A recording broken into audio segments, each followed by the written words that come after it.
할렐루야, 감사합니다. 오늘은 우리가 마가복음 제10장을 공부하도록 하겠습니다. 자, 우리가 지난주에 마가복음 9장을 우리가 공부했습니다. 마가복음 9장에 보면은 우리가 변화산을 중심으로 일어났던 사건들을 설명을 하게 되는 거죠. 특히 변화산을 중심으로 앞뒤를 중심으로 설명되어지고 있는데 그것은 바로 순환사에 대한 내용이었습니다. 십자가에 대한 예수님의 순환사에 대한 내용을 담고 있는 것이었죠. 이 십자가에 대한 순환사가 변화산을 중심으로 1차 순환사가 있을 때에 나타났던 사건, 베드로 사건 잘 아시죠? 주여 그리하지 마옵소서. 사람들이 나를 누구라 이기겠느냐? 라고 말했을 때에 뭐 선자라 그럽디다, 뭐 엘리야라 그럽디다, 뭐 그런 이야기를 하죠, 그죠? 엘리야 이야기도 나오고 뭐 그런 이야기를 나오지만은 너희들은 나를 누구라 여기느냐라고 말할 때 베드로가 주는 그리스도요 살아계신 하나님의 아들입니다 라는 그리스도라는 고백을 하게 되는 거죠. 그런 베드로에게 하나의 열쇠권이 주어지게 되는 거죠. 바요나 시몬아 네가 복이 있다, 그죠? 그런 베드로 그리고 제자들에게 예수님께서 십자가 순환사를 이야기를 하게 됩니다. 죽으심과 십자가에서 죽으심과 고난받으심과 그리고 죽으심과 부활에 관해서 이야기를 하니까 베드로가 뭐라고 말하니까 그렇죠. 주여 그리하지 마옵소서. 주여 그리하지 마옵소서. 그때에 예수님께서 사탄아 물러가라. 내 앞에서 내 뒤에서 물러가라. 이렇게 하게 되는 질타하는 사건이 생기게 되는 거죠. 자, 이런 사건 이후에 이 변화산에 베드로와 그리고 야고보와 요한과 함께 변화산에 오르게 됩니다. 자, 그리고 이제 변화산 이후에 변화산에서 내려왔을 때 또 이제 그 십자가 순환사에 대해서 예수님께서 또 두 번째 2차 순환사를 이야기하게 되는 거죠. 이때 2차 순환사를 이야기를 했을 때에 제자들은 전부 다 침묵합니다. 왜 침묵했을까요? 침묵했을까요? 두려워. 왜 두려워했을까요? 특히 1차 때에 순환사 이야기했을 때 베드로가 예수님께 혼났죠, 그죠? 그러니 답변을 할 수가 없는 거예요. 십자가 순환사에서 예수님께서 또 고난 받으시고 그리고 죽으심과 그리고 부활에 관해서 이야기할 때에 제자들이 근심하더라, 두려워하더라. 아무도 거기에 대해서 말하지 않더라. 왜? 1차 때에 베드로가 혼나는 것을 봤거든요. 그리고 그들이 또한 두려웠던 이유는 두 가지 이유가 있었죠. 첫 번째는 베드로 사건을 그들은 기억했던 것이고, 두 번째는 예수님을 따랐던 자신들의 어떤 목적들, 자신들이 생각하고 있는 어떤 성취적인 부분들이 이게 달라진다는 거죠. 자신들이 가지고 있는 이 메시아가는 하나의 어떤 자신들의 권위와 위치를 잡을 수 있는 위치였는데, 근데 예수님께서 자꾸만 고난받으시고 죽으시고 부활하심을 이야기를 하면서 정치적 해방, 군사적 해방 이런 부분들을 논하지 않는 자신들이 아는 그런 메시아관과 완전 다르더라는 겁니다. 그래서 이런 침묵에 대한 두려움은 베드로에 대한 혼냄에 대한 두려움도 있었지만은 두 번째는 유대인들이 가졌던 유대주의적 사고, 유대주의적 그러한 사고, 유대주의적 메시아관, 그런 인본적 모습 속에서 나타나고 있었던 제자도로 인하여서 그들은 두려워했더라. 이런 속에 그들이 예수님의 순환사가 있은 이후에 그들은 무엇을 합니까? 누가 큰 자인가? 누가 큰 자인가? 라는 부분들을 가지고 서로 오히려 다투더라는 거죠. 누가 큰 자인가? 그때 누가 큰 자인가? 라는 부분에서 다투었던 부분들은 두 가지 큰 요인들을 제가 가지고 있다고 그랬죠. 첫 번째는 제자로서의 누가 먼저 제자가 되었는가? 누가 먼저 제자가 되었는가? 그 다음에 누가 예수님을 근처에서 섬기고 가까이 있는가라는 부분들이 누가 큰 자인가라는 데 대한 쟁점의 요건이 있습니다.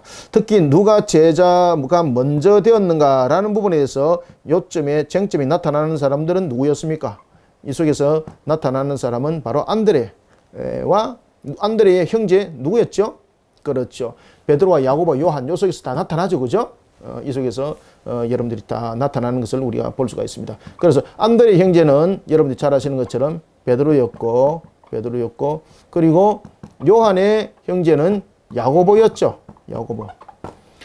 그 당시에 여러분들 보시면은 9장에 우리가 보시면은 9장 33절 보십시오. 9장 33절에 보면은 가버나움에 예수님께서 머물게 되는데 이 가버나움에는 누구의 집이 있었습니까? 그렇죠. 베드로와 안드레 집이 이곳에 있었습니다. 그래서 이곳에 예수님께서 이곳에서 유숙을 하게 되는 겁니다. 그럼 누가 큰 자인가 라고 이야기할 때 베드로와 안드레가 이 속에서 어떻게 되는 거죠. 그러면은 누가 먼저 제자인가 라는 부분에서 또 이야기했을 때 안드레가 또한 어뜸이 되고 또한 요한과 야고보가 어뜸이 되는 거죠. 특히 요한과 야고보는 여러분들 예루살렘을 향해서 나갈 때에 그의 어머니가 예수님께 나오죠. 함께 동행하죠. 그러면서 예수님께 뭐라고 이야기를 합니까? 우리 당신이 예루살렘에 입성하셔서 그 뜻을 이룰 때에 내 아들 하나는 당신의 우편에 좀 앉혀주시고 하나는 좌편에 앉혀주시길 원합니다. 라는 이 소리를 열명의 제자가 들은 거죠. 그리고 난 뒤에 난리가 난 거예요. 난리가 난 거예요. 그러한 제자도 아직까지도 설익은 제자도 그 속에 제자들이 오늘 본문에 보면은 이제 예수님께서 3차 갈릴리 전도 사역을 마치시고 제3차 전도 사역을 마치십니다. 갈릴리에서 있었던 제3차 전도 사역을 마치시고 예수님께서 예루살렘을 향하여 입성하는 그 전의 사건들입니다. 예루살렘 입성을 앞둔 사건. 앞둔 장면 속에서 오늘 일어나는 사건입니다. 오늘 제10장은 바로 이러한 내용을 다루고 있습니다. 자, 이런 내용 속에 예루살렘이 입성을 앞두고 어떤 일이 일어나는가 하면은 크게 두 가지의 내용들이 쟁점 속에 놓여지게 됩니다. 하나는 바리새인들이 예수님을 공격하게 되는 겁니다. 이때에 바리새인들이 예수님을 공격할 때에 이 공격이 무엇인가 하면은 이혼에 관한 부분들을 가지고 공격을 하게 되는 겁니다. 자, 그리고 한 청년이 부자 청년이죠. 한 청년이 천국에 관한 예수님의 질문을 하게 되는 겁니다. 자, 이 부분들이 예수님과 함께 예루살렘을 향하던 입성을 앞둔 예수님을 비롯한 제자들 속에서 나타났던 사건. 이것을 제10장에서 그 내용들을 다루고 있습니다. 이러한 부분에 대해서 제10장은 예수님께서 천국에 대해서 가르침을 주는 거예요. 제자들이 묻습니다. 한 청년이 묻습니다. 그리고 제자들이 묻습니다. 천국에 대한 가르침을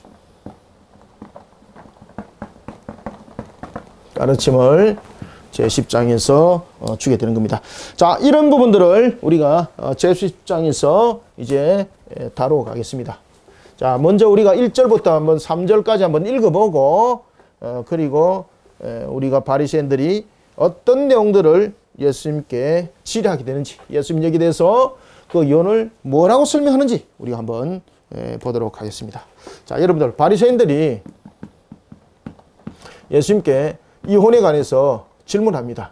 당신은 이혼에 대해서 어떻게 생각하십니까? 그죠? 자, 먼저 한번 읽어봅시다. 10장 1절부터 3절입니다. 시작. 예수께서 거기서 떠나 유대 지경과 요단강 건너편으로 가시니 무리가 다시 모여들거늘 예수께서 다시 전례대로 가르치시더니, 그죠? 예수님께서 이제 가르치시는 거죠.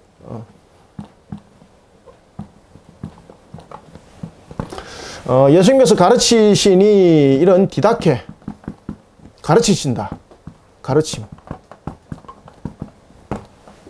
그 다음에 예수님께서 그 선포하는 것이 있죠. 그죠? 선포하는 것.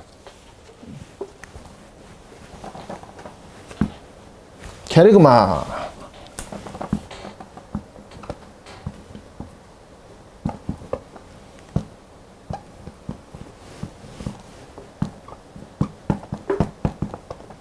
선포하시다. 자, 가르치는 것과 그리고 선포하는 것, 가르치는 것과 선포하는 것, 이 부분들이 어디서 여러분들 집중적으로 나타나는가 하면은 유대 지역에서 집중적으로 나타나게 되는 겁니다. 우리가 가르치는 것은 하나님의 나라에 대해서 가르침이 되는 것이고, 하나님의 나라에 대해서 가르침이 있다면은 또한 선포된도 우리가 하나님의 나라에 대해서 선포함이라고 볼 수 있는 거죠. 자, 가르침이 우리에게 보다 더 우리에게 밝음을 주는 깨달음이라면은 깨달음이라면은 선포는 하나의 영적인 부분에 대해서 영적으로 무엇입니까? 그렇죠. 깨움의 역할을 하는 겁니다.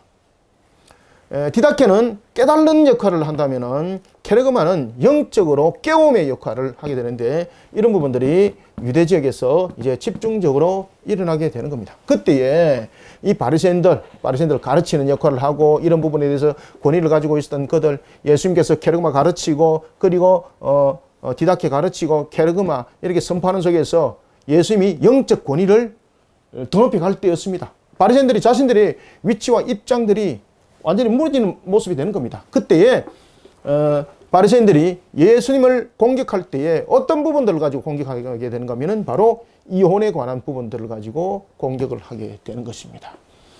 바리새인들이 이혼에 관해서 이야기를 하고 있을 때는 이 이혼은 하나의 남성으로서의 가지는 하나의 권위, 위치였습니다. 그런데 이 말씀을 바로 깨닫지 못하니까 이혼이 남성의 권위와 위치가 되어버린 겁니다. 예수님께서는 그러한 어리석음에 대해서 디다케 가르치는 겁니다. 디다케 아시겠습니까? 그때 예수님께서 바리새인들이 이혼에 관해서 질문을 하고 있을 때 예수님께서 누구를 들고 나오는 겁니까? 예수님이 모세가 뭐라고 말하더냐라고 이야기를 하게 되는 거죠. 그때에 바리새인들은 모세는 다른 이야기를 안 하십니다. 이혼 정서를 써주어서 내보내라 그랬습니다. 여러분들 이게 말이 억양이 지금 단순하게 이렇게 나와서 그렇지 이혼 정서를 써서 마치 내가 가지고 있길 싫어하는 물건을 마치 버리는 것처럼 지금 바리새인들은 그렇게 지금 표현하고 있는 겁니다. 그래서 모세가 이혼 정서를 써줘서 이 본문에도 보면 이제 그렇게 한글 본문도 보면 그렇게 해놓죠, 그죠? 버리는 것이 이혼 정서를 써서 버리는 것이 옳습니다. 그러면 이혼 정서를 써주면은 언제든지 그 여인을 버릴 수 있다라는 이런 측면에서 이야기를 하고 있습니다. 그때에 예수님은 결혼 제도에 대해서 이 결혼을 무엇이라고 말하고 있는가 하면은 생육 그리고 번성 충만함에 이르는 하나님의 창조의 원리 속에서 가정을 바라보지 못하고 하나의 육적인 부분에서 가정을 바라보면서 이혼 정서를 하나의 남성의 권위적인 측면에서 바라보면서 이혼 정서를 써줘서 여인을 버리면 된다. 그러면 그 남자는 책임이 없다. 라고 이렇게 이해를 하고 있는 그런 가르침을 주고 있는 바리새인들에게 예수님께서 디다케 어떻게 합니까? 깨달음을 주는 거예요. 깨달음을 주는 거예요. 그래서 유대 지역에서는 예수님께서 디다케와 그리고 케르그마라는 이런 부분들이 같이 동시에 작동을 하면서 예루살렘 입성하기 전에 제자들에게 또한 이런 부분들을 함께 가르쳐 나가는 장면들을 볼 수가 있겠습니다. 자, 봅시다. 예수께서 거기서 떠나 유대 지경과 요단강 건너편으로 가시니 무리가 다시 모여들거늘 예수께서 다시 전례대로 가르치시더니 아시겠죠? 가르치시더니 이 가르친다는 것은 깨달음의 역할을 가지고 있다. 왜? 그들이 지금까지 알고 있는 하나님의 나라에 관해서 잘 알지 못하던 것들 또는 그들이 아는 부분들이 잘못되었던 것들 이런 부분에서 이제 깨달음을 주는 거죠. 그죠? 그래서 디다케. 그 다음에 이제 선포되는 것은 영적으로 일깨우는 거예요. 영적으로 일깨우는 것. 그런 부분에 대해서 이런 부분들이 유대 지역에서 집중적으로 이제 일어나게 되는 거죠. 이방 지역보다도 특히 이제 이방 지역에서는 보면은 이방 지역에서는 중심적인 이루는 것이 뭔가 하면은 여러분 기적과 이적과 같은 이러한 내용들이 수반된 상태에서 예수님이 바로 하나님이시라는 사실이 증거되어지고 유대 지역에서는 이런 부분뿐만 아니라 중심적인 요소를 가지는 것이 바로 디다케와 케르그마였습니다. 디다케와 케르그마. 그래서 전례대로 가르치시니라는 것이 1절에서 나오는 겁니다. 이해되셨죠? 그죠? 그런 예수님, 그런 말씀의 권위로 가르치니까 바리새인들이 이제 들고 일어나는 거예요. 예수님의 말씀의 가르침이 권위가 없다는 것을 그리고 예수님의 가르침이 자신들이 알고 있는 바와 틀리다는 것을 태클을 걸기 위해서 예수님의 공격을 가는데 공격을 갈 때 요건이 무엇이었습니까? 바로 이혼입니다. 이 이혼에 대한 질문은 어떻게 대답을 하든 예수님은 공격에 빠질 수밖에 없는 그런 질문이 되겠습니다. 만약에 예수님께서 이혼의 관계에 대해서 만약에 찬성을 하게 된다면은 자 여러분 보십시오. 만약에 예수님께서 이혼에 대해서 찬성을 하게 된다면은 누구를 욕되게 할까요? 바로 세례 요한을 욕되게 하는 겁니다. 세례 요한. 세례 요한이 여러분들이 잘 아시는 것처럼 그 당시에 헤롯 왕이 자신의 형제의 아내를 취하게 되는 거죠. 그러면은 아내의 형제를 취하는 것이 찬성하게 되는 역할이 되는 거예요. 그러면은 예수님이 세례 요한을 스스로 욕되게 만드는 그런 일들이 이 속에 벌어지게 되는 겁니다. 이런 부분에서 예수님께서 어떻게 대답을 하든 예수님은 올무에 걸릴 수밖에 없는 바리새인들의 오묘한 질문이었습니다. 이 이혼에 관한 부분들이. 여기 대해서 예수님께서 어떻게 말씀하는가 보십시오. 2절에 보면 바리새인들이 예수께 나와 그를 시험하여 이렇게 묻습니다. 사람이 아내를 버리는 것이 옳습니까? 그죠? 이혼에 관해서 말합니다. 그때 예수님께서 누구를 들고 나옵니까? 그렇죠. 디다케. 딱 디다케를 들고 나오지. 깨달아. 모세가 뭐라고 말하더냐? 라고 말하니까 그들은 모세가 실질적으로 여러분 이혼 정서를 써주게 된 이유가 뭐 때문에 이혼 정서를 써주게 되었습니까? 그 당시에 모세가 이혼 정서를 써준 것은 이혼의 장려가 아니죠. 남성으로서의 권위와 위치를 나타내는 것이 아니죠. 그 당시에 이혼이라는 것은 장려가 아닙니다. 이혼이 장려가 되었고 이혼이 어떤 보장이 되었고 합법화되었고 이런 합법적 내용들이 아니었습니다.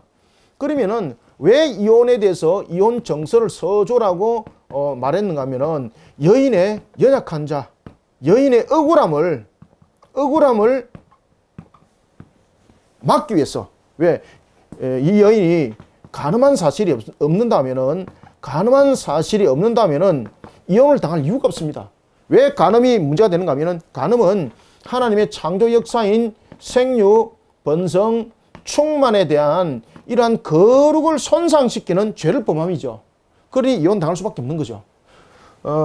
따라서 이혼이라는 것은 장려가 아니라 하나님의 그러한 가정을 지키는 측면, 하나님의 생육, 번성, 충만함에 대한 거룩성을 보존하는 측면에서의 매우 중요한 역할을 했는데, 그런데 그러한 하나님의 창조의 원리를 깨트리는 역할을 했을 때 그 여인은 그 가정에 존속할 이유가 없는 거죠. 그죠? 그래서 그러하지 않은 상태에서 이혼은 있을 수 없다는 이야기죠. 그런 상태가 아닌 상태에서 이혼을 하게 되는 것은 남성의 권위와 위치적인 측면에서 육적인 부분들이 가미가 된다는 거죠. 육적인 부분들. 그래서 이 여인이 이혼당한 것은 억울하다. 나는 간음한 사실이 없다라는 부분에 대해서 무엇입니까? 이혼 정서는 보증서입니다. 보증서.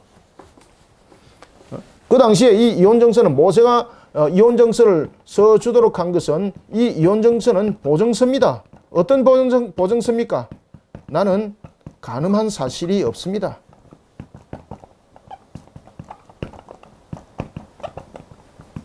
여기에 대한 보증서입니다. 그런데 바리새인들이 이 이야기를 싹 다 빼버리는 거예요. 다시 말하면 이혼은 장려되는 부분들이 아닙니다. 하나님께서는 이혼을 허락질 않습니다. 그런데 이혼이 될 수밖에 없는 가정이 하나가 있습니다. 그것은 뭔가 하면은 간음했던 내용들이 이 속에 있을 때는 이 여인이 그 가정에 존속할 수가 없는 거죠. 왜? 하나님의 성육, 번성, 충만함에 대한 거룩성을 창조 원리를 깨뜨려 버리는 것이기 때문에 그 가정 속에 존재할 이유가 없는 거죠. 그것은 이혼과 다른 겁니다. 이혼과 구별되어야 되는 겁니다.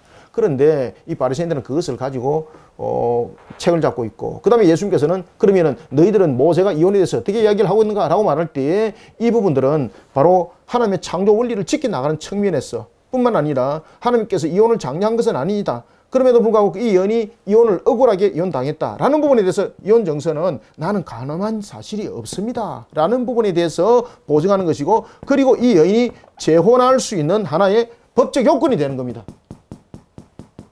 그런 측면에서 모세를 향하여서 하나님께서 이혼 정서를 써주라 그런 것이지 이혼을 장려한 사실은 없습니다. 그런데 바리새인들은 그 이야기 싹 다 빼버리는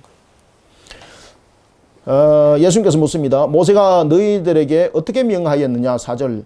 이르되 모세는 이혼 정서를 써줘 버리기를 허락했습니다. 그죠?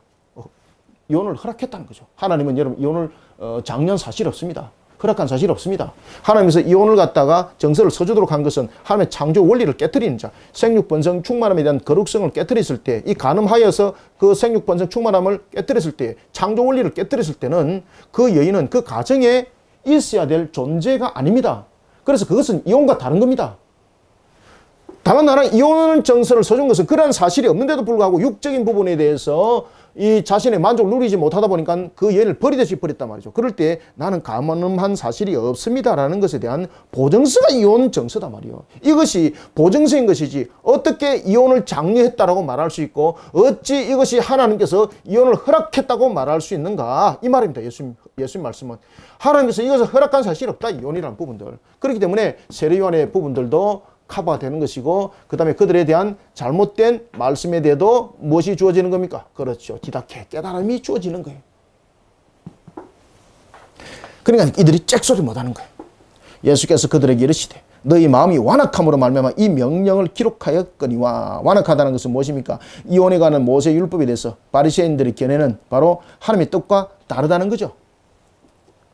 그리고 또한 예수님께 질문했던 것도 또한 모든 것을 숨긴 상태에서 질문했는 것도 그들의 완악함이 다 있다는 거죠. 그래 예수님께서 다 아시고 뭐라고 말씀하시는가 하면 6절 보십시오. 창조 때로부터 그죠? 제가 방금 창조 원리 말씀드렸죠. 생육 번성 충만, 생육하고 번성하고 그리고 충만한 그 원리가 가정에서 일어나는 거죠. 가정에서 그 가정에서 일어나는데 그것이 여인의 간음으로 일어났다면은 이것은 거룩성을 훼손하는 것이 되는 것이기 때문에 이 여인은 그 가정에서 쫓김을 당하게 되는 것이었고 죽임을 당하는 것인데 이거는 이혼이 아닙니다. 자 6절 창조 때로부터 사람을 남자와 여자로 지으셨으니 8절 그 둘이 한 몸이 될지니라. 한 몸이 되어서 무엇을 이루는 겁니까? 그렇죠. 생육번성 충만하면 그렇게 일어나는 겁니다. 그래서 하나님은 우리에게 일부일처를 허락하셨습니다. 일부일처. 하나님은 우리에게 생육번성 충만함을 통해서 어떻게 허락하셨는가 하면 일부일처를 통해서 생육번성 충만함을 허락하셨고 그 이후에 인간이 죄를 범하고 난 이후에 그러한 부분들을 육적인 부분들로서 자신의 욕구를 욕망을 채우는 하나의 성적 도구로 삼았는데 그가 최초의 인물이 바로 창세기 라멕이었습니다. 라멕. 일부 다처. 창세기에서 일부 다처 최초의 사람 가인의 후손 라멕이었습니다. 라멕. 둘이 한 몸이 될지어다. 그러면 둘이 한 몸이 되는 이유는 무엇입니까? 한 몸이 되는 이유는 권위적 측면이 아니죠. 독처하는 것이 아담이 독처하는 것이 매우 슬퍼 보였어. 그리고 서로 간에 보필이 되는 측면에서의 아내를 허락하게 되는 것이죠. 그런데 이혼에 대한 부분들을 통해서 남성의 권위, 위치 이런 부분들을 통하여 자신들의 권위를 마음껏 나타내는 그런 바리새인들. 잘못된 가르침을 통한 바리새인들. 예수님께서 이렇게 줍니다. 8절 그 둘이 한 몸이 될지니라. 이러한즉 이제 둘이 아니요 한 몸이니라. 9절 그러므로 하나님이 짝지어 주신 것을 사람이 나누지 못한다.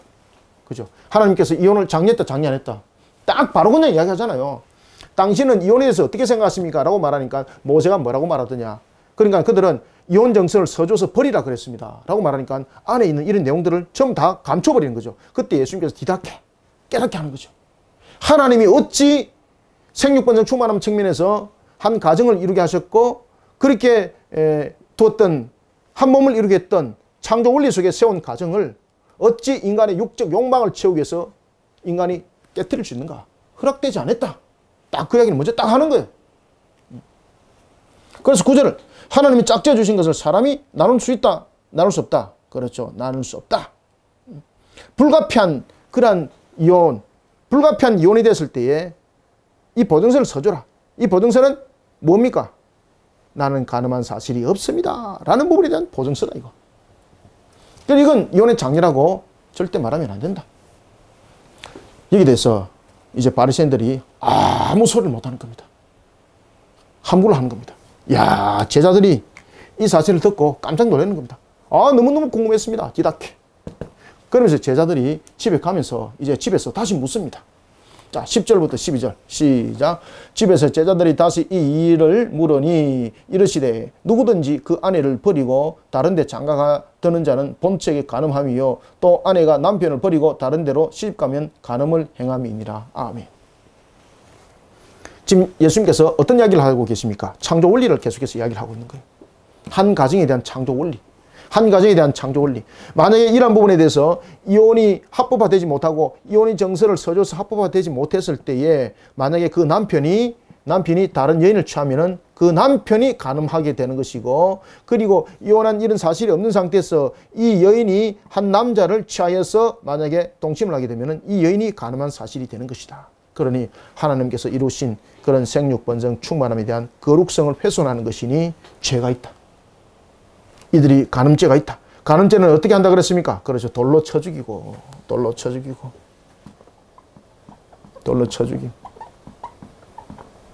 왜 돌로 쳐 죽임입니까? 그렇죠. 하나님의 창조 원리를 파괴하는 행위입니다. 파괴하는 행위. 자, 이런 측면에서 우리가 이혼 정세에 대한 부분들이 이제 쭉 봐왔고요. 그 다음에 이제 이 일이 있은 후에 어떤 일이 증거되는가 하면은 바로 청구에 대한 내용들이 한 아이에 대한 사건들과 함께 증거되는 것을 볼 수가 있습니다. 자, 앞의 내용은 조금 제가 시간을 두면서 말씀드렸는데 충분히 이해되셨는가 모르겠습니다. 이해되셨죠? 그죠? 자, 봅시다. 자, 13절부터 16절. 13절부터 16절. 사람들이 예수께서 만져주시길 바라고 어린아이들을 데리고 오매. 왜 이제 이런 일들이 있는가도 제가 말씀드릴게요. 역사적으로 이제 그런 부분들, 관습적인 부분들이 요소에 다 있습니다. 사람들이 예수께서 만져주시기를 바라고 어린아이들을 데리고 오매 제자들이 꾸짖거늘 예수께서 보시고 노하시어 이르시되 어린아이들이 내게 오는 것을 용납하고 금하지 말라. 하나님의 나라가 이런 자의 것이니라. 내가 진실로 너희에게 이르노니 누구든지 하나님의 나라를 어린아이와 같이 받들지 않는 자는 결단코 그곳에 들어가지 못하리라 하시고 그 아이들을 안고 그들 위에 안수하시고 축복하시니라. 아멘. 그 당시에는 이 유명한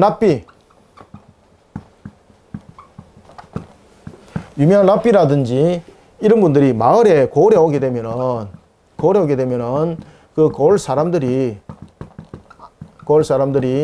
그 자신들의 자녀들을 데리고 갔습니다. 자신들의 자녀들을 이 랍비에게 데리고 왔습니다. 데리고 간 이유는 이 랍비를 통해서 축복 기도를 받는 거죠.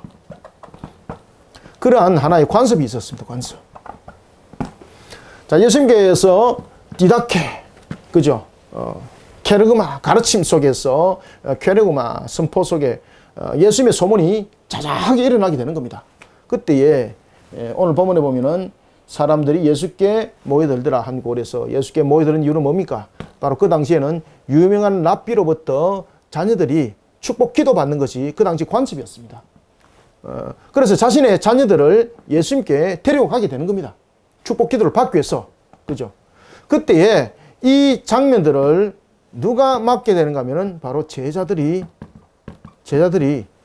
예수님께 나오는 그들을 맡게 되는 겁니다. 참 여러분들이 보면은 이 제자들 모습 속에서 나타나고 있는 것이 이 제자들 속에서 나타나고 있는 것이 자신들의 이 하나에 대한 잘못된 관념 이것을 우리에게 예수님께서 다시 한 번 더 보여주고 있다라고 이렇게 볼 수가 있겠습니다. 예수께서 만져주시기를 원합니다. 그런데 예수님이 하셔야 될 사역 가운데에 바삐 모든 일들을 행해야 될 부분인데 이런 부분들이 일어나게 되는 거죠. 그러니까 자신들의 관념을 볼 때에 이거 참 시간 낭비가 될 수 있고 예수님을 피곤하게 만들 수 있고 힘들게 만들 수 있다는 거죠. 그래서 마치 제자들이 자신들이 예수님의 보좌적 역할을 한다고 말하면서 예수님의 편리를 도모하면서 이들을 야 다음에 와 이러면서 이 고을 사람들이 자녀를 데려온 것을 내보내는 거죠. 그때 예수님께서 뭐라고 말씀하십니까? 나에게 어린아이가 오는 것을 허락하라. 그리고 예수님께서 이 어린아이들을 안수합니다. 안수하시고 이들에게 축복 기도를 합니다. 여러분들, 이게 이제 우리 이제 성경에서는 이제 그런 내용들이 이제 안 나타나는데 이제 성경을 기록하고 난 이후에 이제 제자들이 이제 다 돌아가시고 난 뒤에 특히 이제 베드로가 보면은 그 이후에 베드로와 이제 바울이 활동을 많이 하게 되는 겁니다. 이때 베드로와 바울이 활동을 했던 것 가운데서 로마 지역의 활동이 매우 지대한 영향력을 끼치게 되는 겁니다. 바울이 감옥에 있는 상태에서 로마에 영향력을 끼쳤고, 그리고 베드로는 로마의 바울에 이어서 제2대 감독이 되는 거죠. 그런 상태 속에서 베드로의 그런 감독을 이어서 베드로의 그 뒤를 이어서 한 사람이 감독이 되는데 그가 바로 클레멘트입니다. 그리고 그 동시대에 있었던 한 교부가 있었는데 교보가 있었는데 그가 바로 이그나티우스입니다. 안디옥의 그는 감독이었습니다. 여러분들 제가 왜 이 말씀을 드리는가 하면은 지금 오늘 본문에 나타나고 있는 예수님의 축복 기도를 받기 위해서 그 부모가 그 자녀를 예수님께 데리고 옵니다. 그때에 그 자녀들 가운데 누가 있었는가 하면은 이게 이제 뒤에 이제 그 이그나티우스 이제 이후에 이제 신학자들 그 내용들을 쭉 씁니다. 그때에 예수님께서 그 당시에 어린아이들이 나에게 오는 것을 허락하라 라고 말하면서 축복 기도를 했던 그 어린아이들, 이 어린아이 중에서 한 사람이 바로 이그나티우스였다. 이그나티우스였다. 그래서 이가 나중에 자라서 뭐가 됩니까? 자라서 나중에 바로 베드로로부터 바울로부터 가르침을 받아요. 베드로로부터. 클레멘트는 로마의 감독이 되고 베드로와 바울로부터 가르침을 받았던 이그나티우스는 안디옥에서 제자들의 제자가 되는 겁니다. 그죠? 여러분들 어린아이 이렇게 축복 기도를 받았던 어린아이가 이렇게 자라나서 예수님의 제자가 되는 거예요. 예수님 제자가 되는 거예요. 그래서 여러분들 우리가 교회에 어린아이들이 많이 와야 됩니다. 그리고 교회에 주일학교들이 왕성해야 됩니다. 이렇게 자라나서 나중에 속사도 교보 같은 예수님의 제자가 되는 겁니다. 아시겠죠? 그죠? 예수님께서 이렇게 말씀하십니다. 그때 예수님께서 아이들을 물리치고 있는 제자들을 향해서 뭐라고 말하는가 하면은 천국은 이와 같은 자들이 갈 곳이다. 15절. 내가 진실로 너에게 이르노니 누구든지 하나님의 나라 천국이죠. 하나님의 나라를 어린아이와 같이 받들지 않는 자는 결단코 그곳에 들어가지 못하리라 하시고, 자 여러분들 어린아이와 같은 자들이라는 부분에서 천국에 누가 임할 것인가? 그러면은 어린아이들과 같은 자들만이 들어가면은 어린 아이들 말고 큰 사람들은 못 들어가겠네. 이게 어떤 의미를 우리에게 상징하고 있습니까? 어떤 의미를 우리에게 주고 있을까요? 여기서 어린아이들이라는 것은 하나님의 나라는 이런 자의 것이다 라고 말할 때에 세 가지 측면을 우리에게 담고 있습니다. 자, 여러분 일반적으로 우리가 어린아이 그러면은 이 어린아이는 어떤 부분들의 특징을 가지고 있습니까? 의존성, 부모를 의존하죠. 의존성. 그렇죠? 다시 말하면은 이 의존은 부모를 의존하게 되는 거죠. 그러면 어린아이 같은 자가 천국에 갈 것이라는 이 의존성 속에서는 바로 누구를 의존하는 자가 된다는 겁니까? 그렇죠. 예수님을 믿는 믿음 속에서 의존하는 자, 이그나티우스 같은 이런 자들이 천국에 결국 가게 되는 그런 사역들을 해나가더라는 거죠. 자, 그 다음에 어린아이 이러면은 우리가 나타나는 것 가운데서 세상에 대체로 때가 묻지 아니하는 무엇이 있습니까? 그렇죠. 순수성. 이런 부분들은 거룩성, 천국은 거룩한 자들이 간다 이 말이죠. 그리고 의존성을 통해서는 천국은 누구를 통해서 간다는 겁니까? 그렇죠. 예수 그리스도의 인도함을 따라서 간다는 겁니다. 자, 의존성은 천국은 이해 지금 되고 있습니까? 천국은 예수님의 인도로 천국에 간다는 것이고, 그 다음에 순수성을 통해서 어린아이를 통해서 비유를 하고 있는 것은 천국은 거룩성이 훼손돼서는 안 된다는 겁니다. 그래서 이 거룩성 속에서는 무엇이 성립되는 겁니까? 그렇죠. 죄사함을 받지 않고는 천국 못 간다는 거예요. 죄사함 받지 않고는.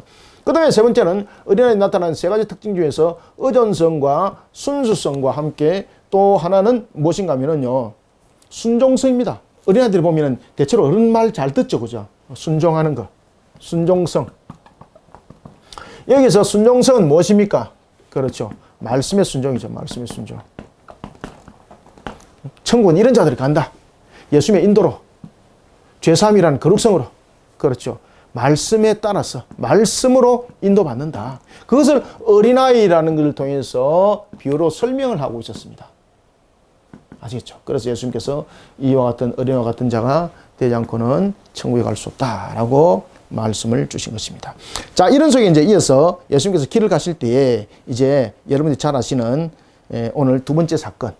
하나는 바리새인의 사건이 있었는가 하면은 두 번째 사건은 바로 청년, 부자 청년이 예수님께 나와서 누가 천국에 가는 자입니까? 라는 부분에서 묻게 되는 내용. 그 속에 예수님께서 물질관과 그러한 내용들을 우리에게 잘 가르쳐 주고 있는 것을 볼 수 있습니다. 자, 한번 봅시다. 자, 17절부터 20절까지 한번 읽읍시다. 자, 여러분들 17절부터 20절 읽습니다. 시작. 예수께서 길에 나가실새 한 사람이 달려와서 꿇어 앉아 묻자오되 선한 선생님이여 내가 무엇을 하여 영생을 얻으리까? 무엇을. 자, 여기서 이제 여러분들, 내가 무엇을 하여야, 행위론 이야기하죠, 행위론. 그래서 예수님께서는 천국에 대해서 가르침을 줄 때 무엇을 이제 가르침을 줄까? 여러분 잘 보십시오. 지금 여기서 청년은 행위론적인 측면에서 천국에 대해서 이야기를 할 때 율법적 행위론주의자입니다. 율법적 행위론주의자. 그리고 나중에 여러분들 이제 이 청년도 나중에 회개하고, 나중에 야사에 보면은 회개하고 예수님의 가르침을 받고 예수님께 돌아옵니다. 예수님께로. 예수님께서 부활승천하시고 난 이후에 이 청년이 예수의 제자의 길을 따르더라 라는 것이 야사에 기록이 되어 있습니다. 자, 한 청년이 예수님께 나옵니다. 나온 이유가 무엇입니까? 어떻게 해야 영생을 얻을 수 있습니까?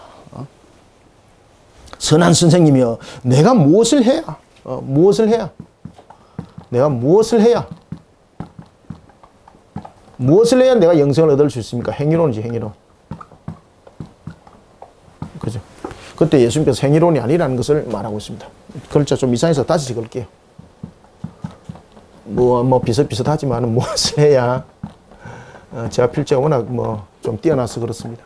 행위론에 대해서 이야기를 하고 있습니다. 질문합니다. 예수님께서 어떻게 답변하는가 보십시오. 18절. 예수께서 이렇게 말씀하십니다. 네가 어찌하여 나를 선하다고 일컫느냐. 자, 여러분들, 분명히 그가 어떻게 해야, 무엇을 해야 영생을 얻습니까? 라고 말할 때 청년이 어떻게 묻습니까? 이 질문 속에서. 선한 선생이라고 묻죠. 선한 선생님. 이렇게 질문합니다. 자, 예수님께서 여기에 대해서 영생이 무엇을 해야 영생을 얻습니까? 라고 말할 때에 예수님의 답변은 1차 답변. 선한 선생은 하나님 한 분밖에 없다. 이 답변을 안 하고 선한 분은 하나님 한 분뿐이다. 자, 여러분들, 이 답변을 예수님께서 왜 1차 답변에서 이 말씀을 하셨을까요? 바로 이 내용입니다. 자, 이 보십시오. 제가 그래서 행위론 적는 겁니다. 한 청년이 무엇을 해야 영생을 얻을 수 있습니까? 라는 행위론적인 측면이죠. 그때 예수님께서 선한 선생님이라고 질문합니다. 그때 예수님의 답은 선한 분은 이 땅에 아무도 없다. 선한 분은 하나님 한 분뿐이다. 라고 말하면서, 자, 이 선한 분을 통해서 지금 어떤 말씀을 하시는가 하면은, 사람은 행위로 영생 못한다. 이 말입니다, 이게. 분명히 보십시오. 선한 선생님, 무엇을 해야지 영생을 얻을 수 있습니까? 라고 말할 때 선한 분은 하나도 없다라는 것은 영생에 이르기 위해서는 우리가 먼저 우리의 행위에 대해서 거룩함이 있어야 되는데, 우리의 행위에 대해서 거룩함이 있어야 되는데 우리가 무엇입니까? 그렇죠. 죄인이라는 겁니다. 유대인도 전부 다 죄인이라는 겁니다. 그러니 미안하지만은 네가 행위로 영생 얻을 수 있는 길은 없다는 거예요. 그것을 선한 분은 하나님 한 분뿐이다 라는 걸 통해서 네가 먼저 가지고 있는 그 인지적 사고가 벌써 잘못됐다. 그죠? 디다케.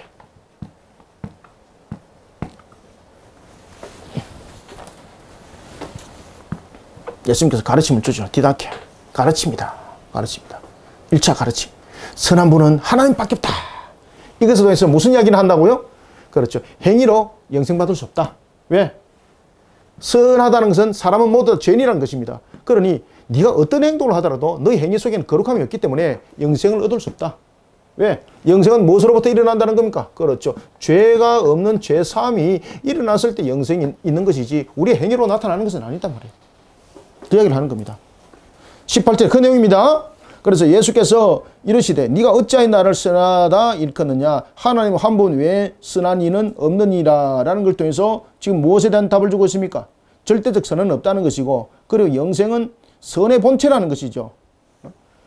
그리고 또한 영생은 우리의 행위론적인 측면으로서 얻을 수 없다는 거죠. 왜? 우리의 행위적인 측면에서 우리의 거룩함이 있어야만이 어떤 결론을 얻을 수 있는데, 우리는 죄인인 거로 우리의 거룩성 속에서 우리의 행위 속에 거룩함은 나타날 수 없다는 거죠. 그러니 우리의 어떤 행위로도 영생은 담아내지 못한다는 거예요. 그때 예수님께서 이제 묻는 겁니다. 그러면서 너가 그러면은 너가 지금까지 해왔던 행위를 한번 돌아보자. 왜 너의 행위로 구원받지 못하는가 한번 돌아보자. 그러면서 예수님께서 무엇을 거론합니까? 그렇죠. 도덕법. 십계명 도덕법에 대해서 이야기하죠. 우리 도덕법에 대해서 공부 많이 했죠. 이 도덕법에 대해서 묻습니다. 자, 19절.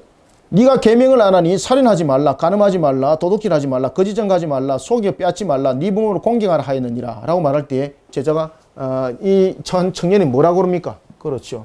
나는 이에 대해서 전부 다 지켰습니다. 어릴 때부터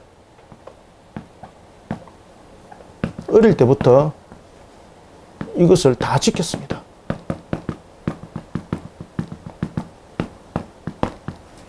어려서부터 이것을 다 지켰습니다. 그러니까 나의 행위로서는 영생에 이르는 일에 지금 문제가 없다는 거죠. 그때 예수님께서 뭐라고 말씀하시는가 하면, 자, 여러분들, 우리가 이 십계명의 도덕법을 우리가 행위로 지켰지만은 이 행위로 지켰습니다만은 마음으로도 지켜야 되는 거죠. 계명. 그래서 제 10번째 계명이 무엇입니까? 마음으로 이웃의 것을 탐하지 마라. 그죠? 여러분, 우리가 행위로서 만약에 제 4계명을 지켰습니다. 행위로서 4계명을 지켰는데 이것이 마음으로서가 아니라 어떤 율법적인 측면에서 지켰던 행위, 그 다음에 부모에 대한 공경, 제5계명, 행위로서는 부모를 지켰습니다. 그런데 그 마음, 그 다음에 10번째 계명, 이웃의 것에 관한 것들, 간음에 관한 것들, 특히 여러분 제7계명에 보면은 살인하지 말, 6계명에도 보면 살인하지 말라, 살인죄, 그 다음에 7계명, 간음죄, 이런 부분들은 무엇과 연결되어 있습니까? 전부 다 모든 것이 마음과 함께 연결되어 있습니다. 그 사람을 미워한다든지, 형제를 미워하고, 시기하고, 형제를 혐오하고, 마음으로, 이 전부 다 영적 살인이에요. 영적 살인.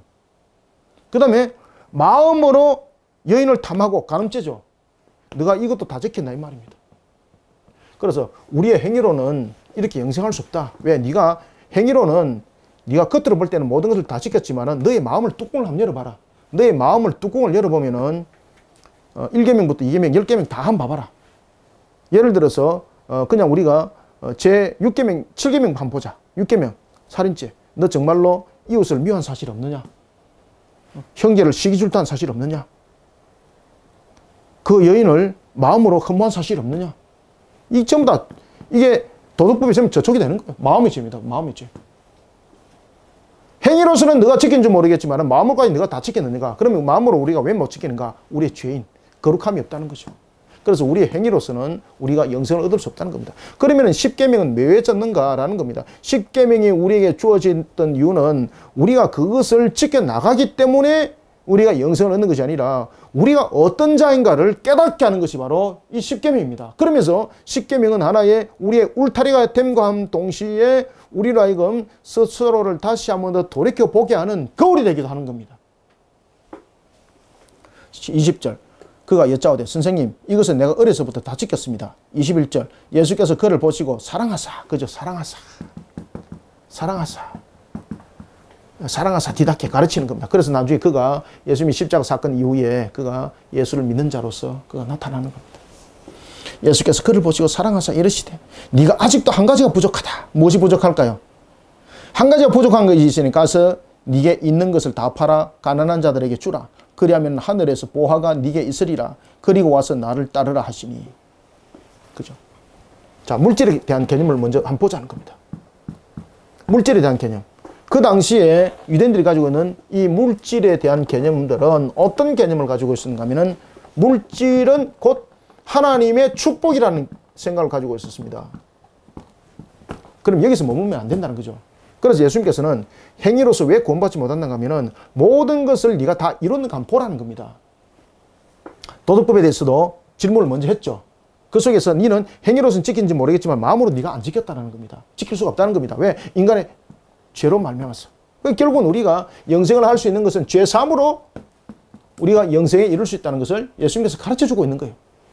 그런가 하면은 또 물질에 대한 부분들. 왜? 그 당시에 이 청년이 가장 이 문제가 아킬레스 건이었습니다. 아킬레스. 이 친구가 이것이 가장 자신의 아킬레스였습니다. 하나님의 축복인 이 물질. 그런데 하나님의 축복하신 이 물질은 두 가지 의미가 있습니다. 첫 번째는 우리에게 누림에 관한 부분들. 물질은 축복입니다. 자신이 풍족하게 누림도 있지만은 두 번째는 나누어 줌이 있습니다. 나누어 줌. 그래서 우리가 물질의 축복을 통해서 우리가 항상 창세기 보면은 비손과 기혼과 그리고 히데겔과 유보라데 내 강에 대한 비유를 해보면은 이 강이 어떻게 됩니까? 그렇죠. 에덴 동산에서 계속해서 흐릅니다. 그러면 하나님의 물질에 대한 축복은 바로 무엇인가 하면은 누리는 것과 동시에 나누어줌이에요. 따라서 물질이라는 것은 그저 하나님이 나를 축복한 것이라는 결과물로서만이 나타내는 것이 아니라는 겁니다. 따라서 하나님께서 나에게 물질을 주었다는 것은 나에게 일하라고 주신 하나의 사역의 징표라는 거예요. 사역의 징표. 비선과 기원과 기대기와 유보라데처럼 사역의 징표로서 나누어줌이 되어야 된다는 이야기입니다. 그랬을 때 그 나누어줌은 바로 무엇입니까? 가난한 자, 헐벗은 자입니다. 가난한 자와 같은 연약한 자들. 연약성을 가지고 있는 자들에게 물질을 나누줌이죠. 나누줌. 네가 이것을 알고 있느냐? 물질에 대한 개념, 하나님의 축복인데 너를 누리라고만이 아니다. 지금 유대인들이 이렇게 알고 있다. 그렇지만 물질에 대한 부분들은 분명히 하나님에서 축복인데 거기는 무엇이 함께 있다? 사역의 징표가 함께 있다. 사역. 그래서 누림과 나누줌이 함께 있다. 가난한 자, 연약한 자들을 위해서 흘려보내라고 주신 물질인데 너는 그렇게 하고 있느냐 이 말입니다. 그러니 그 부자 청년 22절 그 사람은 재물이 많은 거로 이 말씀으로 인하여 슬픈 기색을 띠고 근심하여 가니라. 여기에서 여러분들 그가 근심하여 갔다라는 것은 그가 물질이 많은 거로 또는 자신이 물질이 다른 사람에게 나눠주기 싫어서 이런 개념이 아닙니다. 이 속에서 이야기하고 있는 것은 바로 재물의 중심이 아닙니다. 지금 재물이 많은 거로라는 것은 예수님께서 하시는 말씀은 이 사람을 통해서 유대적인 그런 율법적 사고, 율법적 행위론, 그 다음에 율법적 물질에 관한 축복론이 얼만큼 잘못되어 있는가를 지적하고 있는데 그 청년도 그러한 유대인들이 가지고 있었던 물질에 대한 축복에 대한 개념을 똑같이 가지고 있었다는 겁니다. 그러니 예수님께서 말씀하시니까 그 양심을 찌르니까 그 이해를 잘 못하는 것도 있지만 근심하더라라는 것은 마음에 지금 요동이 생겼다는 이야기입니다. 마음에 요동이 생겼다는 겁니다. 그리고 가더라. 이런 물질에 대한 개념을 네가 알고 있느냐? 그래 가난한 자를 향해서 주라고 말하니까 이 개념은 바로 무엇입니까? 바로 물질이라는 것은 나를 향한 누림에 대한 축복만 아니라 나누어줌이라는 사역의 징표가 함께 있다. 그러니 너는 가난한 자를 위해서 이와 같이 하나님께서 나에게 주신 물질에 대해서 사역 똑바로 했느냐? 똑바로 했느냐? 네 행위를 한번 보자. 네 행위를 보자. 자꾸 행위를 이야기를 하니까 네 행위 한번 보자. 그래서 안 맞다는 거야. 안 맞다는 거야. 따라서 여기서 물질이 많은 고로라는 것은 여기서 물질이 많기 때문에 고민했다는 것이 아닙니다. 바로 이 두 가지를 담고 있는 겁니다. 그가 물질에 대한 유대인적 사고 개념, 하나님의 축복에 대한 이 사고 개념 속에 머물러 있던 그가 예수님의 이 말씀을 듣고 디다케 깨달음을 가지고 충격을 받았다는 이야기예요. 그러면서 근심하면서 가더라는 거죠. 충격 속에서.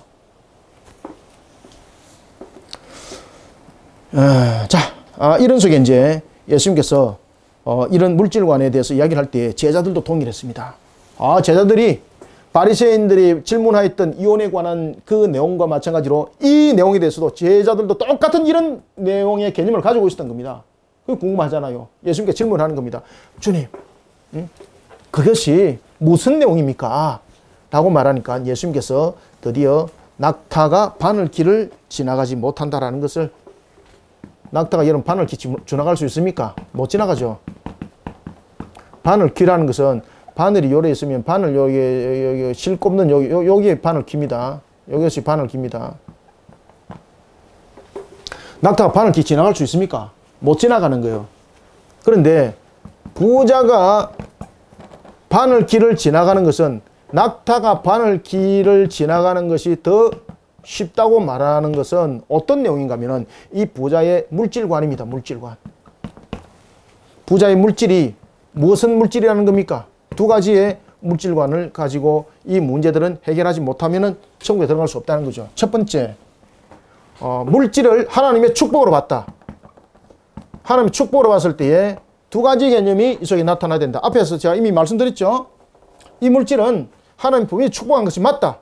그렇지만은 이 축복이 먼저 첫 번째 자신의 누림에 대한 축복일 뿐만 아니라 무슨 축복입니까? 그렇죠. 나누어 줌에 대한 축복이다. 이 나누어에 대한 축복은 바로 물질은 사역의 징표라는 것을 설명하고 있다. 그 다음에 이것은 이러한 물질에 대한 개념이고, 그 다음에 부자에 대한 개념은 이런 속에서 나누어줌의 이 역할을 하지 못했을 때, 자 여러분 보십시오. 이것은 정당하게 정당하게 모았던 부입니다. 정당하게 모았던 부라도 자신이 누리기만 하면은 하나님께서 나누어 줌에 대한 이 부분들을 거행하지 못했기 때문에 이 부자는 다시 말하면 천국에 들어갈 수 없다는 거예요. 차라리 낙타가 바늘기에 들어가는 것이 더 쉽다는 거예요. 그 다음에 두 번째, 하나님의 축복에 대해서, 물질에 대해서 이야기할 때 첫 번째는 하나님의 축복에 대한 그런 정당성에 대한 부고, 두 번째는 불의한 부입니다. 불의한 물질로 인한 부자. 불의한 물질로 인한 부자는 두말할 필요가 없는 거죠. 불의한 물질은 자신이 누리든 두 번째 나누어 주든 다 문제가 되는 겁니다. 왜? 불의함이잖아요. 불의함. 그래서 이런 자들의 부자는, 이런 부분의 부자는 낙타가 바늘 구멍을 들어가는 것이 어렵는데 이 부자가 이런 속에 바늘기에 들어가는 것이 낙타가 바늘기로 들어가는 것이 오히려 더 쉽다고 말한다. 부자는 이런 부분들로 인해서 들어갈 수 없다는 거죠. 그러면 어떻게 되는가? 벗어내야 된다는 거죠. 그리고 또한 이런 부분에서 불의한 물질을 누리는 자들은 어떻게 되는 겁니까? 그렇죠. 회개함으로 자신을 바르게 하나님의 공의 가운데에 바르게 세워서 이 물질의 더러운 불의의 옷을 벗어야 되는 거예요. 원래 천국의 문은 여러분 좁을까요? 넓을까요? 여러분 천국의 문이 좁은 것은 누구에게 좁은 것인가 하면 불의한 자에게 좁고, 누구에게 천국은 넓은 문이 되는가 하면은 바로 하나님의 공의 가운데에 세워진 자, 회개하고 하나님 품으로 돌아온 자에게는 천국 문이 활짝 넓은 문으로 나타나는 겁니다. 따라서 만약에 이 부자가 바늘기와 같은 자신의 이런 잘못된 축복 속에, 잘못된 물질의 관 속에 바늘기 앞에 놓여 있는 낙타가 오히려 자기가 지나가는 것보다 더 쉽다고 말하는 그런 바늘기와 같은 천국 문이 눈앞에 보일 때에 이 천국 문이 넓은 문으로 보이기 위해서는 첫 번째, 회개하는 공의 속에 불의한 물질을 던져버리고 회개함으로 그 죄악된 모습들을 벗어내야 된다고. 자신의 죄악의 찢기가 있기 때문에 지금 자신의 모습이 이 낙타와 같이 크게 보이는 거예요. 이게 이 죄악된 모습 때문에 그렇습니다. 죄악된 모습. 원래 이렇게 큰 모습이 아닙니다. 죄로 가득 찬 껍데기가 있기 때문에 이렇게 지금 낙타처럼 크게 보이고, 부자라는 것은 이보다 더 큰 덩치가 되어버리기 때문에 이 바늘기에 지금 못 들어가는 거예요. 그러면은 하나님의 축복에 대해서 바르게 나눔까지 사역의 징표가 이루어졌을 때에, 회개하고 바른 사역의 징표가 이루어졌을 때에 이 더러운 불의한 옷은 다 벗겨져 가지고 낙타라고 말하고 있던 그가 바늘기가 오히려 넓은 문이 돼서 지나가기 쉽더라. 그 다음에 불의한 물질을 가지고 있던 자, 자신의 더러운 찢기, 회개하고 공의로 바로 세웠을 때에 이 더러운 찢기들, 죄악된 모습들이 하나하나 벗겨지니까 이 낙타 앞에 놓여진 바늘기와 같은 이런 눈에도 보이지 않는 문이 나중에 무엇으로 보이더라? 그렇죠. 넓은 문으로 보이지게 되더라. 이 말입니다, 이게. 지금 이해되셨습니까? 25절, 낙타가 바늘길을 나가는 것이 부자가 하나님의 나라에 들어가는 것보다 쉬우니라 하시니, 26절, 제자들이 매우 놀라스러 말하되 그런즉 누가 구원을 얻을 수 있나이까 하니, 27절, 예수님께서 말씀하십니다. 그래, 사람으로는 할 수 없다. 사람으로는 할 수 없다. 어떻게? 하나님의 공의 가운데 세워라. 그렇죠. 회개하는 신앙으로, 십자 신앙으로, 회개하는 신앙으로 세워라. 육신적인, 사람으로는 할 수 없다라는 것은 무슨 뜻입니까? 행위론으로는 안 된다는 겁니다. 행위론으로. 왜 행위론으로는 안 된다는 겁니까? 인간이 무엇이기 때문에? 죄인이기 때문에 안 된다는 겁니다. 안 된다는 겁니다. 그러니 인간의 죄를 벗어내야 되는데, 이 인간의 죄를 벗어내는 것이 무엇이 할 수 있다는 겁니까? 사람으로는 할 수 없어도 누구나 할 수 있다는 겁니까? 그렇지. 하나님은 할 수 있다는 거예요. 하나님은. 그러면 하나님은 할 수 있다는 것은 무슨 뜻입니까? 우리의 인간의 행위론으로서는 이 바늘 구멍과 같은 이곳, 낙타 앞에 놓이는 바늘 구멍과 같은 이곳, 좁은 곳 못 지나간다. 천국문. 그런데 비록 죄인일지라도 우리가 회개하고 우리의 모습들이 하나님의 은혜 속에서 우리의 모습들이 거룩한 모습으로 되어 있을 때에 이 바늘기의 문은, 좁았던 이 문은 넓은 문으로 비춰지니 하나님은 할 수 있다라고 이렇게 말하는 겁니다. 그래서 27절에 보면 그들은, 예수께서 그들을 보시며 이르시되 사람으로는 할 수 없다라는 것은 무엇입니까? 행위로는 구원 못 받는다는 것입니다. 왜? 죄인이기 때문에. 그런데 하나님으로서는 그렇지 아니하니, 하나님으로서는 다 할 수 있다는 것은 무엇입니까? 하나님의 절대 주권을 말하고 있으면서 죄인이 회개했을 때에 하나님이 그를 거룩하게 만들어서 이 바늘문과 같은 좁았던 문이 넓은 문이 되게 하여서 그로 하여금 천국에 들어갈 수 있게 할 수 있다는 겁니다. 자, 28절부터 31절 읽겠습니다. 시작. 베드로가 여자와 이르되 보소서 우리가 모든 것을 버리고 주를 따랐나이다. 예수께서 이르시되 내가 진실로 너희에게 이르노니 나와 복음을 위하여 집이나 형제나 자매나 어머니나 아버지나 자식이나 전토를 벌인 자는 현세에 있어 집과 형제와 자매와 어머니와 자식과 전토를 100배나 받되 박해를 겸하여 받고 내세에 영생을 받지 못할 자가 없느니라. 그러나 먼저 된 자로서 나중되고 나중된 자로서 먼저 된 자가 많으니라. 아멘. 베드로가 이었습니다. 예수께 묻잡습니다. 우리는 맞습니다. 우리는 모든 것을 버렸습니다. 그때 예수님께서 뭐라고 말씀하십니까? 그죠? 행위로서 그냥 버리는 것이 되지 말고 하나님의 그 안에서 회개함 속에서 그 모든 것을 이루어가고 그 다음에 사역을 하나님의 뜻을 이루어가는 사역들을 해나가라. 그런데 그러다 보면은 많은 부분에서 고난도 당할 것이고 어려움도 당할 것이다. 심지어 우리가 고난을 당할 때에 그 고난은 가장 가까운 사람이 나에게 고난을 주는 그런 일들로 생길 것인데 그럴 때라도 항상 우리가 하나님 안에서 자신을 바로 세워나가라. 그러면은 그 모든 박해보다도 그 모든 것보다도 내세의 영생을 받게 될 뿐만 아니라 모든 회복을 이렇게 세워주실 것이다. 그러니 31절 보십시오. 먼저 된 자가 나중되고 나중된 자가 먼저 된다는 것은 무슨 뜻인가 아세요? 31절에서 말하고 있는 이 부분들은 마태복음 19장 30절의 내용과 똑같은 부분의 의미를 가지고 있는데 여기서 먼저 된 자는 바로 율법적 사고입니다. 율법적 사고. 율법적 사고로서는 이 반을 그만 못 들어간다는 뜻입니다. 그래서 여기서 먼저 된 자는 율법적 사고. 율법적 사고로는 먼저 된 자가 나중된다는 것은 이 나중됨은 못 들어간다는 이야기입니다. 천국은 못 들어간다는 뜻입니다. 여기서 나중됨은 무슨 뜻이라고요? 그렇죠. 천국 문에 못 들어간다는 뜻입니다. 천국 문에 못 들어간다. 그러면은 나중된 자가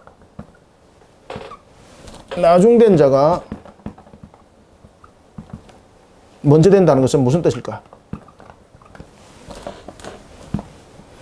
나중된 자라는 것은 바로 율법을 넘어 예수님께서 십자가에서 죽으시죠. 그래서 예수 그리스도를 믿는 믿음. 이것을 나중된 자라고 말하는 겁니다. 이와 같이 예수 그리스도를 믿는 믿음을 가진 자는 먼저 된다는 건 무엇입니까? 그렇죠. 천국 문에 들어간다. 이것이 먼저 된다는 겁니다. 우리가 성경에 보면은 나중된 자, 먼저 된 자가 이게 해석에 두 가지가 따로 있습니다. 다 같이 이렇게 해석하시면 안 돼요. 오늘 본문은 이렇게 해석하셔야 됩니다. 예. 다음에 또 나타나면 다른 것도 해석을 해드릴게요. 오늘 본문에 나타나는 먼저 된 자는 율법적 사고를 가지고 있는 자는 나중된다라는 것은 천국에 못 들어간다는 뜻입니다. 그 다음에 나중된 자는 먼저 된 자가 된다는 것은 예수 그리스도를 믿는 믿음으로서 우리는 천국 문에 들어간다 이 말입니다. 이게.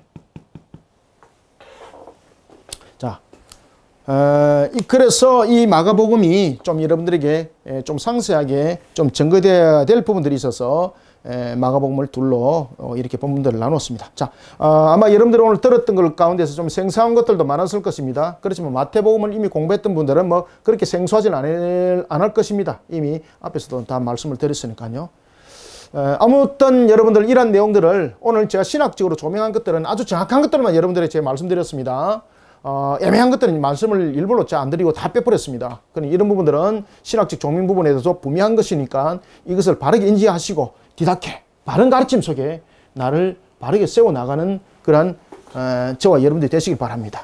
제자들도 이런 부분들을 바르게 가르침 받고 그들이 하나님의 나라를 위해서 귀하게 쓰임받았던 것을 우리 함께 기억합시다. 그리고 이란 속에 또한 귀한 속사도의 교부의 길들을 걸어갔던 우리의 선지들도 함께 기억합시다. 자, 오늘은 마가복음 10장 여기까지 하겠습니다. 감사합니다. 수고하셨습니다.